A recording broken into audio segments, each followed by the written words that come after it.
Hi everyone, welcome to my channel. My name is Gabriella. In today's video, I will be talking about Stabilo Woodies yet again. Lately there have been some videos. In today's episode, I will actually conclude my mini-series on this product. Previously, I talked about what surfaces I recommend for using Stabilo Woodies. I also reviewed the new pastel shade set that came out recently. And now I will be focusing on the actual usage, what you can do with these crayons and how to best utilize them. Disclaimer, this is my way of using these crayons, which is not the only way. I suggest that you watch videos from other YouTubers as well to have a broader idea about this product. And now that we have all of this out of the way, let's discuss the first way of using them, which is dry application, very similar to how you would use a regular oil pastel set. The Stabilo Woodies are a cross between kids' crayons and oil pastels in terms of their properties. In my personal opinion, they are higher quality and also more versatile than neocolors. I know not everyone would agree with that. The Stabilo Woodies are softer and waxier than neocolors, which allows for you to smear them really well with your finger, pretty much like regular oil pastels. They also have a very decent opacity, which allows application on darker surfaces as well. For instance, here you can see me draw with them on Fabriano Tiziano pastel paper, which is my number one choice alongside craft paper for oil pastel application. The paper is slightly textured like all pastel papers, which can result in the paper peeking through the layers. You can either leave it like that, or if you don't like the paper showing, you can smear the bottom layer with your finger to create a more painterly effect. With the Stabilo Woodies, you can't layer as much as you would with good quality oil pastels. In my experience, it will not take more than 2, maximum 3 layers, so you have to kind of think ahead where you want to put different pigments. Then, for the very same reason, you can combine them with regular oil pastels by putting down a base layer with Stabilo Woodies and then going on top of that with a softer supply like the Van Gogh oil pastels, for instance.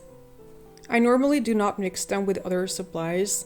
I prefer to push these crayons to the limits to see what I can achieve, and they never disappoint.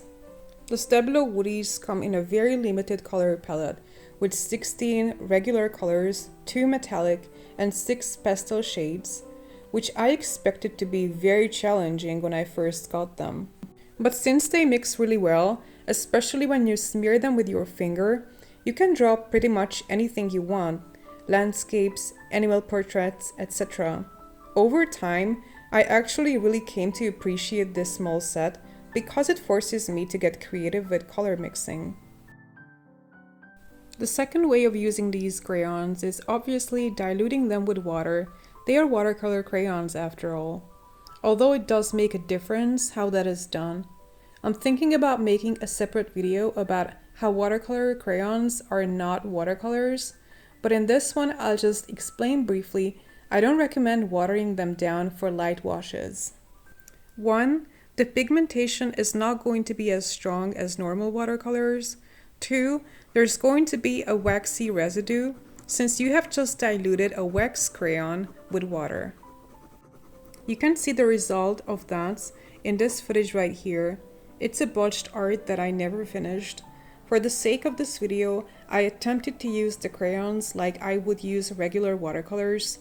I created a palette on a masking tape and wetted the colors. However, the colors looked rather patchy, even grainy, and they completely lost their vibrancy as the paint dried. Adding new layers did not help, as it just increased the waxiness of the blobs without intensifying the saturation. The paper itself shouldn't have been a problem. It's Fabriano Studio cold pressed watercolor paper, which is a very good quality budget watercolor paper that I frequently use. The disappointment has more to do with the fact that water-soluble crayons are never going to look as good as watercolors when applied in thin washes. Here you can see me use the exact same paper with the exact same product, except this time I'm drawing with them straight onto the paper which is what these crayons were designed for. In this case, the layers are going to be thicker and more opaque with more pigment in them. You can activate all of them if you want to. That is certainly possible. However, there's always going to be some crayon marks left behind. That is not necessarily a con in my book, as I can turn that to my advantage by playing with textures.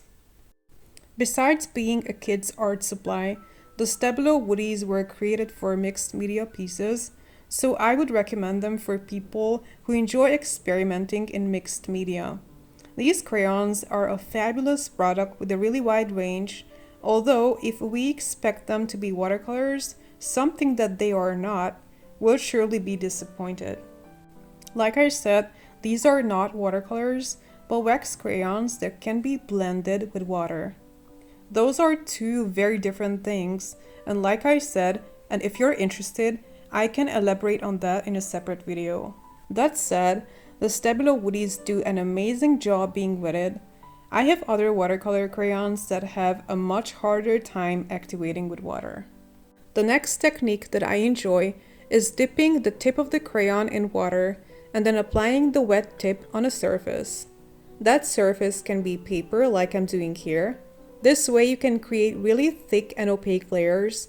However, I would much more recommend applying it on something else, and that is something that's often forgotten about in Stabilo Woody reviews: glass. I love drawing with Stabilo Woodies on glass, and I'm definitely going to make future videos about it. I'm planning on making temporary decorations on my windows for Halloween and Christmas this year. I will do my best recording the process. For glass paintings, I always dip the crayons into water first for thicker application, and they kind of melt while still remaining easy to control.